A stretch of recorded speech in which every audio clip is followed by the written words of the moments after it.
Uber ও এ জাতীয় ride sharing অ্যাপসের মাধ্যমে রাইডারের সঙ্গে যোগাযোগ হওয়ার পর অনেক সময় রাইডার রাইড ক্যান্সেল করে একই ভাড়ায় অ্যাপ ছাড়া যাওয়ার প্রস্তাব দেন।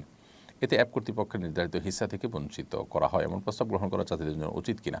না, কোনো অবস্থাতে উচিত নয়। আমরা এর আগেও প্রশ্ন উত্তর দিয়েছি, এটা এক ধরনের অন্যায় এবং এক ধরনের গুনাহের কাজ। কারণ যেই অ্যাপের মাধ্যমে রাইডার প্যাসেঞ্জারকে পেলেন, সেই অ্যাপ ডেভেলপ করেছেন, সেটা ম্যানেজমেন্ট করছেন, সেটা রিপেয়ার করছেন।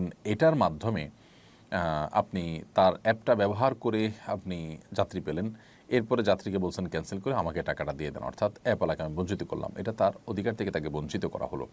যেহেতু অ্যাপ ব্যবহার করে আপনি যাত্রী রেখেছেন, সো এই যাত্রী থেকে নির্ধারিত কমিশন পাওয়া এটা অ্যাপ কর্তৃপক্ষের পাওনা হয়ে গেল, অধিকার হয়ে গেল, কারণ তাদের ওইটা দিয়ে আপনি ডেকেছেন। তাছাড়া তাদের সাথে আপনার চুক্তিও ছিল এই মর্মে যে আপনি তাদের অ্যাপ দিয়ে যখন যাত্রী পাবেন তখন তাদের এত পার্সেন্টেজ দিবেন, আপনি সেটা চুক্তিও করেছেন। তাহলে সেক্ষেত্রে রাইডার সেখানে চুক্তি ভঙ্গ করছে, আপনি সেখানে তাকে সাহায্য করছেন।